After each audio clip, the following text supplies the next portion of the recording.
السلام علیکم ناظرین، آپ دیکھ رہے ہیں القدوس چینل۔ نئے آنے والے دوستوں سے گزارش ہے کہ چینل کو سبسکرائب کریں۔ ہماری کوشش ہے کہ مختصر وقت میں آپ کو زیادہ سے زیادہ علم دیا جائے، کسی واقعے کی صورت میں یا مختلف مسائل کی صورت میں۔ آئیے آج کی گفتگو کی طرف بڑھتے ہیں۔ امام بخاری رحمۃ اللہ تعالیٰ علیہ بہترین عالم، بہترین محدث اور پایا کے بزرگ تھے۔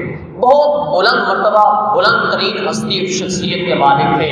آپ کی مقبولیت کیسی تھی، رب کی بارگاہ میں آپ کیسے مقبول تھے، خود مصطفیٰ کی بارگاہ میں آپ کیسے مقبول تھے، خود عوام کی بارگاہ میں کیسے مقبول تھے، اور آج تک جو ہم منبر رسول پر بیٹھ کر ان کا نام لے رہے ہیں، یہ ان کی مقبولیت، ان کی شان و عظمت پر دلالت کرتی ہے۔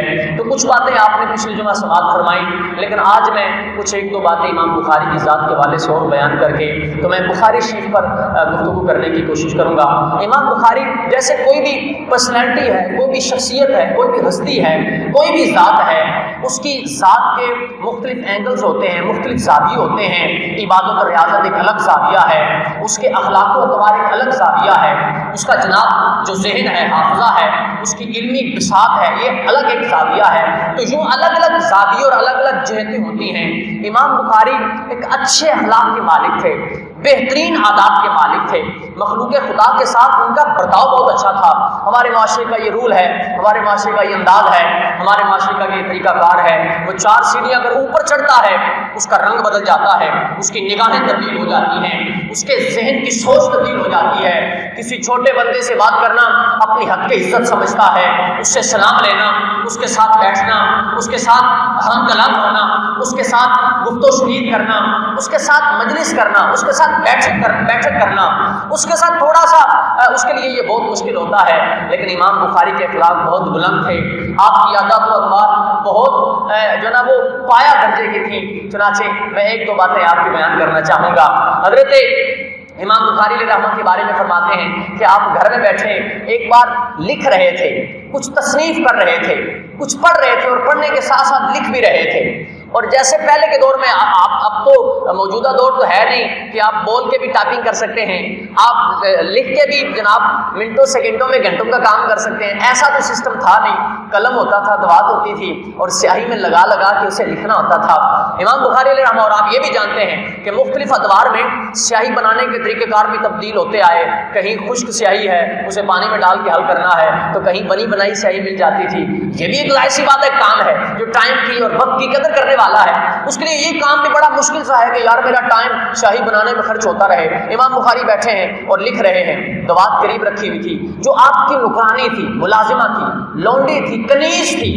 جیسے میں نے پہلے کئی بار اس کی وضاحت کی کہ یہ جو پہلے دور میں ملازمین اور کنیزیں اور غلام ہوا کرتے تھے، یہ بندے کے زر خرید غلام ہوتے تھے، اور بندہ انہیں بغیر کسی پے اور بغیر کسی تنخواہ کے اپنے گھر کے کام کاج کرواتا تھا۔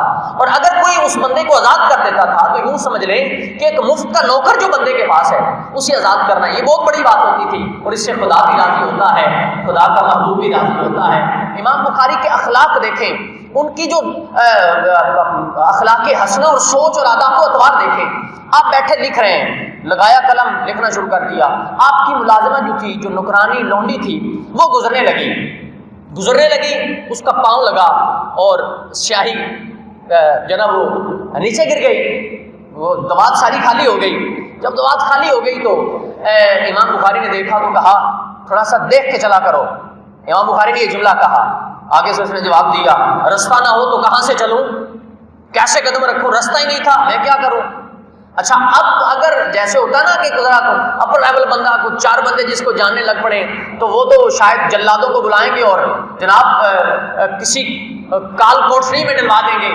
امام بخاری نے یہ نہیں کیا، بلکہ آپ نے جب تیور بدلتے دیکھے، اپنے تیور بھی بدل رہے ہیں، ان کے بھی بدل رہے ہیں، تو جذبات میں نہیں آئے، غصے میں نہیں آئے، بلکہ فوراً کہنے لگے، جا، میں نے تجھے خدا کی رضا کے لیے آزاد کر دیا ہے، اور اسے آزاد کر دیا۔ یہ ہے امام بخاری کے اخلاق۔ اور ایک بار ایسا ہوا، امام بخاری کے والد جب دنیا سے گئے تو انہوں نے پیسے کچھ مال چھوڑا تھا، اور وہ مال امام بخاری مداربت پر دیا کرتے تھے۔ مداربت مینس شیئر پر، یعنی کسی کو پیسے دے دیے، ان کے ساتھ کاروبار کرتے رہے، اور وہ پیسے ان سے آپ کا خرچ و گزر بسر چلتا تھا۔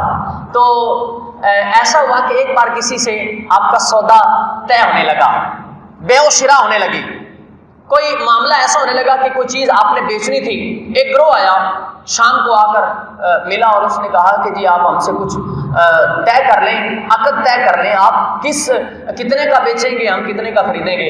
خیر انہوں نے ریٹ لگایا کہ ہم آپ کو 5000 درہم روپے نفع دیں گے اور یہ سامان آپ سے خرید لیں گے، آپ ہمیں 5000 نفع کے بدلے میں یہ سامان بیچ دیں۔ امام بخاری نے جب سنا تو فرمایا اچھا میں بتاؤں گا۔ یہ گروہ واپس چلا گیا۔ جب صبح ہوئی تو ایک گروہ اور آ گیا، کچھ لوگ اور آئے اور آ کر آپ ہماری موجودہ زبان کے مطابق کہہ سکتے ہیں کہ ایک پارٹی اور آ گئی۔ جو رات والی پارٹی ہے اس نے 5000 درہم لگایا ہے، درہم چاندی کا ہوتا تھا، 5000 درہم لگائے کہ یہ نفع لے لیں اور ہمیں یہ سامان بیچ دیں۔ اور اب والی پارٹی کہہ رہی ہے کہ آپ سرکار ایسے کریں کہ آپ 10,000 ہم سے لے لیں اور آپ ہمیں یہ سامان بیچ دیں۔ آپ دیکھیں، سوچ تو دیکھیں یار، اپنے مسلمان ہونے کا کتنا خیال رکھتے تھے یہ لوگ، کتنا لحاظ اور پاس رکھتے تھے۔ اگر زبان ہے، اگر نیت ہے، اگر کوئی وعدہ ہے، اگر کوئی سوچ ہے، اس کی کتنی حفاظت کیا کرتے تھے۔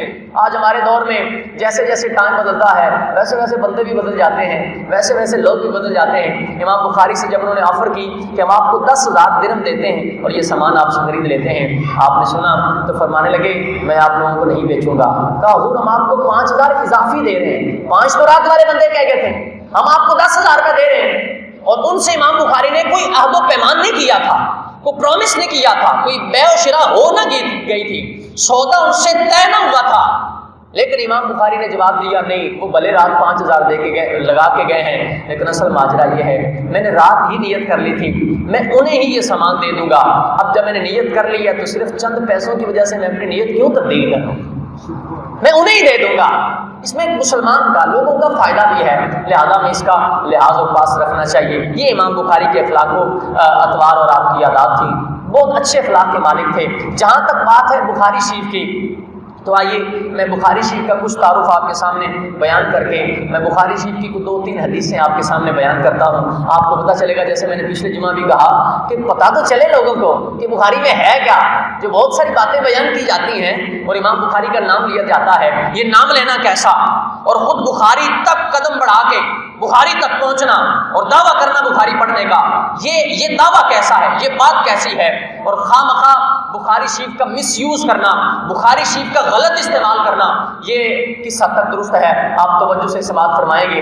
امام بخاری نے جو بخاری شریف لکھی ہے، اس کا جو اصل نام ہے وہ میں نے جیسے پچھلے جمعہ بھی کہا کہ تقریباً 1-1.5 لائن پہ صرف نام ہے۔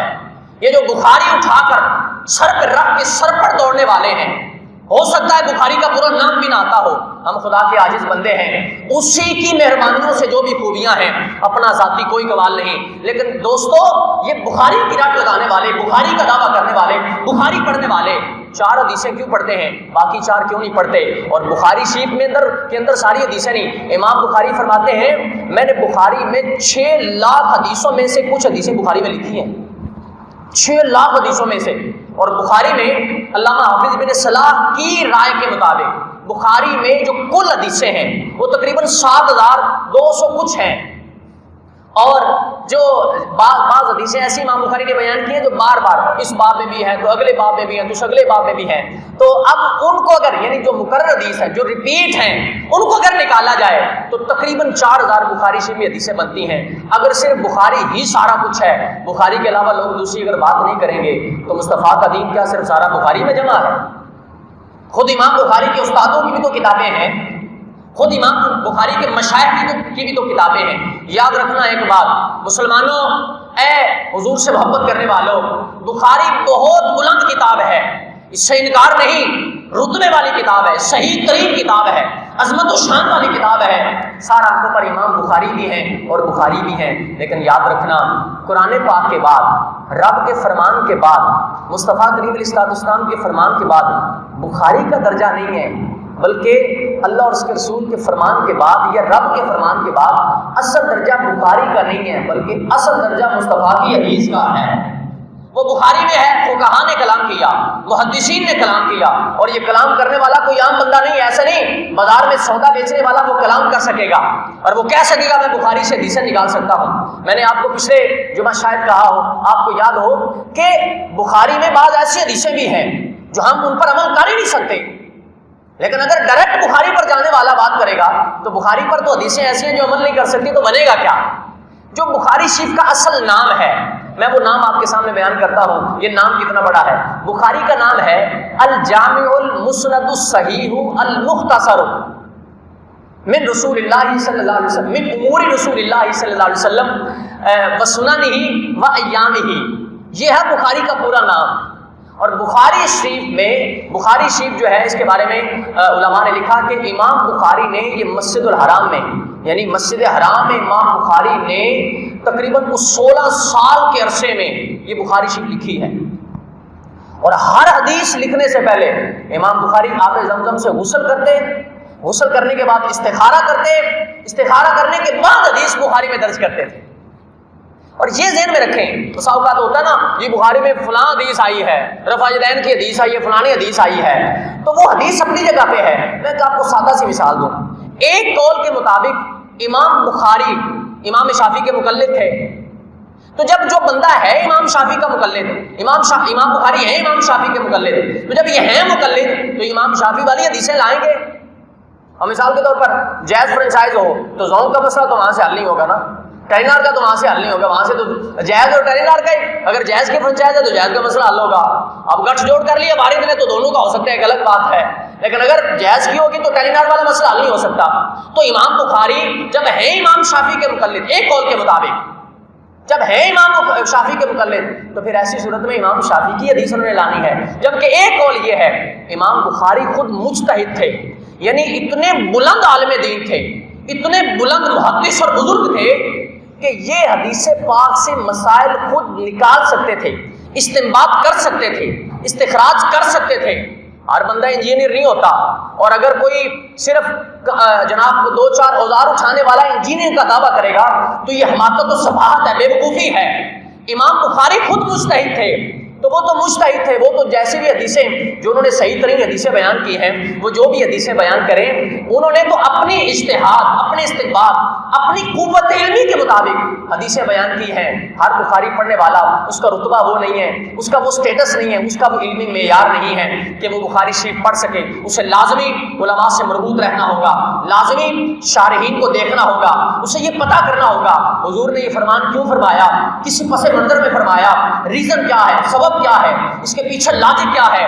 بسا اوقات کوئی فرمان، اب مثال کے طور پر آج کل کہا جاتا ہے مصافحہ نہ کریں، ماسک لگا کے رکھیں، دور دور رہیں، تو یہ آج کا اگر کوئی حکم 10 سال بعد چلائے، 2 سال بعد چلائے تو یہ کیا بے وقوفی نہیں؟ کیونکہ اس مصافحہ نہ کرنے کا تعلق، اس کا دائرہ کار تو محدود ہے، یہ تو موجودہ اوقات کے لحاظ سے ہے۔ تو اگر اسے 5 سال بعد کہا جائے، کوئی بندہ کلپ اٹھائے، کوئی بندہ ویڈیو اٹھائے، کوئی کسی کا بیان اٹھائے اور اٹھا کے بولے دیکھو فلاں صاحب کہہ رہے ہیں مصافحہ نہ کیا کرو، تو یہ بے وقوفی ہے صاحب، اس کا دور ہی یہ ہے، یہ موجودہ دور کے لحاظ سے ہے۔ لیکن بعض فرامین ایسے ہوتے ہیں جو عموم پر دلالت کرتے ہیں، لہٰذا بخاری شریف ڈائریکٹ اگر کوئی بندہ یہ دعویٰ کرے کہ میں قرآن کا ترجمہ پڑھ کے سمجھ سکوں گا، بخاری کا ترجمہ پڑھ کے سمجھ سکوں گا، تو وہ گمراہ ہو سکتا ہے۔ اسے لازمی طور پر کسی اتھینٹک جو آتھر ہیں، رائٹر ہیں، اس سے پوچھنا پڑے گا، اس کے پیچھے چلنا پڑے گا، پھر یہ بات کو سمجھ میں آ سکتی ہے۔ آئیے، چونکہ وقت کم ہے، میں صرف ایک حدیث بخاری کی آپ کے سامنے رکھتا ہوں۔ ویسے تو 3-4 حدیثیں مجھے بیان کرنی تھیں لیکن ٹائم ہو چکا، میں صرف ایک حدیث آپ کے سامنے بیان کر کے اپنی بات کو مکمل کرتا ہوں۔ یہ بخاری شریف ہے، آپ اس کی زیارت کر سکتے ہیں، اور یہ بخاری شریف بڑا مشہور چھاپا ہے۔ ویسے یہ چھاپا تو مکتبہ غوثیہ کا ہے کراچی کا، لیکن اس کا پورا جو یہ طرز ہے قدیمی کتب خانہ ہے، بڑا مشہور چھاپا ہے۔ آپ اس کو ذرا دیکھیے گا کہ نبی پاک علیہ الصلوۃ والسلام کی جو احادیث امام بخاری نے بیان کی ہیں، کیسی کیسی روایات بیان کی ہیں، اور لوگ آپ تک پہنچاتے ہیں تو تھوڑی روایات پہنچاتے ہیں یا صرف اپنے مطلب کی روایات پہنچاتے ہیں، ساری حدیثیں آپ تک نہیں پہنچاتے۔ میں آپ کے سامنے حدیث بیان کرتا ہوں، ایمان تازہ ہوگا۔ چنانچہ پہلی جلد ہے، صفحہ نمبر اس کا 515 ہے، پہلی جلد ہے، صفحہ نمبر 515 ہے، ایمان تازہ ہوگا، توجہ سے دیکھیے گا۔ آج کل اگر کوئی کہیں دربار پہ جاتا ہے، کسی اللہ والا کے پاس جاتا ہے تو لوگ کہہ دیتے ہیں دیکھو یہ شرک کر رہا ہے، مانگنا تو خدا سے ہی چاہیے، کسی اور سے تو مانگنا نہیں چاہیے، اس طرح کی بات کرتے ہیں۔ ہم بھی کہتے ہیں دیتا خدا ہی ہے، لیکن یارو مصطفیٰ کے دربار سے دیتا ہے، بولے تو صحیح، حضور کے دربار سے دیتا ہے۔ خود بخاری میں ہے اللہ معطی و انما انا قاسم، اللہ عطا فرماتا ہے، مصطفیٰ تقسیم کرتے ہیں۔ میرے امام نے فرمایا رب ہے معطی، یہ ہے قاسم، رزق اس کا ہے، کھلاتے یہ ہیں۔ اس کا مطلب یہ نہیں کہ ہم کو معاذ اللہ مصطفیٰ کو رب جانتے ہیں، رب نہیں جانتے، رب کا بندہ جانتے ہیں، لیکن رب کا بندہ ایسا جانتے ہیں کہ لیکن رضا نے ختم سخن اس پہ کر دیا، خالق کا بندہ خلق کا آقا کہوں تجھے، ہم اس طرح کا بندہ جانتے ہیں اور اس طرح کی شخصیت آپ کو جانتے ہیں۔ آئیے بخاری شریف پڑھتے ہیں، پہلی جلد ہے، صفحہ نمبر 515 ہے۔ آپ چونکہ کتاب میرے پاس موجود ہے وہ پڑھ سکتا ہے، جہاں سے مرضی اٹھا کے پڑھیں، آپ کو اندازہ ہوگا۔ اور یہ جو چکر دیتے ہیں نا فلانا نمبر تو یہ نمبر تو وہ نمبر، یہ کوئی نہیں، میں ڈائریکٹ سوا بیان کر رہا ہوں۔ اور پہلی لائن ہے صفحہ نمبر 515 کی، آپ اس کو پڑھ کے دیکھ سکتے ہیں۔ حضرت ابو ہریرہ راوی ہیں، سنیں، ایمان تازہ کریں۔ فرماتے ہیں قال قلت یا رسول اللہ، حضور کی بارگاہ میں پرابلم لے کے آئے ہیں، اپنا مسئلہ لے کے آئے ہیں، مجھے مسئلہ کیا ہے، مجھے پریشانی کیا ہے، مجھے حاجت کیا ہے، مجھے چاہیے کیا، آرزو تمنا کیا ہے، یہ حضور کی بارگاہ میں لے کے آئے ہیں اور آ کر عرض کرتے ہیں یا رسول اللہ انی سمعت منک حدیثا کثیرا فانساہ، حضور میں آپ سے حدیثیں بہت ساری سنتا ہوں لیکن کیا کروں میں بھول جاتا ہوں، میں یہ مسئلہ اپنا لے کے آیا ہوں، حل کروانا چاہتا ہوں، حدیثیں بہت سنتا ہوں لیکن بھول جاتا ہوں۔ جب نبی پاک علیہ السلام نے یہ سنا، میرے حضور نے یہ نہیں فرمایا میرے کو کی لینا ہے، رب کو مانگ جا کے، بولنے تو صحیح، یہ نہیں حضور نے فرمایا، میرا نبی جانتا ہے دیتا خدا ہے، ہمارے دربار سے دیتا ہے، ہمارے واسطے سے دیتا ہے۔ آپ قرآن پڑھ کے دیکھیں، احادیث پڑھ کے دیکھیں، پوری کائنات کا اگر وجود بنا ہے تو بھی حضور کی وجہ سے ہے، اور یہ سسٹم جو چل رہا ہے یہ بھی حضور کی وجہ سے ہے۔ میرے امام نے ایسا نہیں فرما دیا زمین و زمان تمہارے لیے، مکین و مکان تمہارے لیے، چنین و چنا تمہارے لیے، بنے دو جہاں تمہارے لیے، دہن میں زبان تمہارے لیے، بدن میں ہے جان تمہارے لیے، ہم آئے یہاں تمہارے لیے، اٹھے بھی وہاں تمہارے لیے، فرشتے خدم رسول ہشم تمام امم غلام کرم وجود و عدم حدوث و قدم، جہاں میں اعلان تمہارے لیے، تمہاری چمک تمہاری دمک تمہاری جھلک تمہاری مہک، زمین و فلک سماق و سمک میں سکہ نشان تمہارے لیے، اشارے سے چاند چیر دیا، چھپے ہوئے خور کو پھیر دیا، گئے ہوئے دن کو عصر کیا، یہ تاب و تواں تمہارے لیے، یہ ہے ہی سارا حضور کی وجہ سے ہے۔ تو لہٰذا یہ حضرت ابو ہریرہ بھی جانتے ہیں کہ نبی پاک علیہ السلام کی شان و عظمت کیا ہے۔ حضور نے فرمایا، یہ نہیں فرمایا کی لینا آیا ہے، بلکہ حضور نے آگے سے ارشاد فرمایا، میں بخاری کے الفاظ پڑھ رہا ہوں، ابھی کوئی شرح کوئی حاشیہ نہیں پڑھ رہا۔ حضور فرماتے ہیں ابسط ردا کا، ابو ہریرہ چادر بچھاؤ، میں تمہیں ایسا فیض دیتا ہوں، ایسی عنایت فرماتا ہوں، حدیثاں بھولنے نہیں لگی ہیں۔ اور یہی وجہ ہے بخاری میں جو کل حدیثیں ہیں نا مقرر نکال کے امام حضرت ابو ہریرہ نے اس سے زیادہ حدیثیں روایت کی ہیں، یہ مصطفیٰ نے جو حافظہ دی ہے اس کی شان ہے۔ حضور نے فرمایا ابسط ردا کا، اے ابو ہریرہ کی چادر بچھاؤ، فرماتے ہیں فبسطتہ، میں نے چادر بچھائی، فغرف بیدہ فیہ، حضور نے اپنے ہاتھ سے چلو بھر کے، حضور نے چلو بھر کے میری چادر میں ڈال دیا۔ آگے محسن کلام یہ بھی کیا ہے کہ بعض روایت میں یہ بھی ہے، حضور نے ارشاد فرمایا اٹھاؤ سینے سے لگا لو، اور جو یہاں بخاری میں ہے وہ اس میں الفاظ یہ ہیں قالا دمہ، حضور نے اس کو اٹھاؤ، اس کو اٹھا لو، سینے سے لگا لو، ملا لو، فرماتے ہیں میں نے اس کو اٹھایا، سینے سے لگا لیا، چونکہ بقیہ روایت میں سینے سے لگانے کی صراحت ہے اس لیے ترجمہ یہ کر رہا ہوں، میں نے سینے سے لگا لیا۔ فرماتے ہیں فما نسیت حدیثا بعدہ، فرماتے ہیں رب کعبہ کی قسم، اس رب کی قسم جس نے مصطفیٰ کو سچا اور پکا اور مخلص نبی بنا کر بھیجا ہے، جب سے مصطفیٰ نے یہ فیضان عنایت فرمایا ہے، میں مصطفیٰ کی روایت سنتا جاتا ہوں، میرے ذہن میں محفوظ و مضبوط ہوتی جاتی ہے، اس کے بعد میں روایت نہیں بھولا، یہ بخاری میں ہے۔ یہاں شرک کیوں نہیں ہوا جناب؟ یہاں حضرت ابو ہریرہ کو نہیں پتا کہ نبی پاک علیہ السلام کا دربار ہے، حضور تو حضور کے رب کے بندے ہیں، حضور تو مخلوق ہیں، حضور سے تو نہیں مانگنا چاہیے۔ اور ایک بات یاد رکھنا، ہو سکتا ہے کسی کے ذہن میں یہ خیال آئے یہ تو حضور کی ظاہری زندگی میں تھا، جناب قرآن نہیں پڑھا آپ نے وَلَوْ أَنَّهُمْ إِذْ ظَلَمُوا أَنفُسَهُمْ جَاءُوكَ فَاسْتَغْفَرُوا اللَّهَ وَاسْتَغْفَرَ لَهُمُ الرَّسُولُ لَوَجَدُوا اللَّهَ تَوَّابًا رَحِيمًا۔ محبوب اگر یہ تمہارے غلام اپنی جانوں پر ظلم کر لیں، آپ کے دربار میں آ جائیں، آپ ان کے لیے رب کی بارگاہ میں سفارش کریں گے، محبوب جب یہ آپ کے دربار میں آ گئے، جب یہ آپ کی چوکھٹ پہ آ گئے، آپ کے در دولت پہ آ گئے، بس یہ کافی ہے، جہاں آئیں گے یہ ہماری بارگاہ میں سفارش کریں گے، میں ان کی توبہ بھی قبول فرما دوں گا، گناہوں کو معاف بھی فرما دوں گا، جنت میں داخلہ بھی عطا فرما دوں گا۔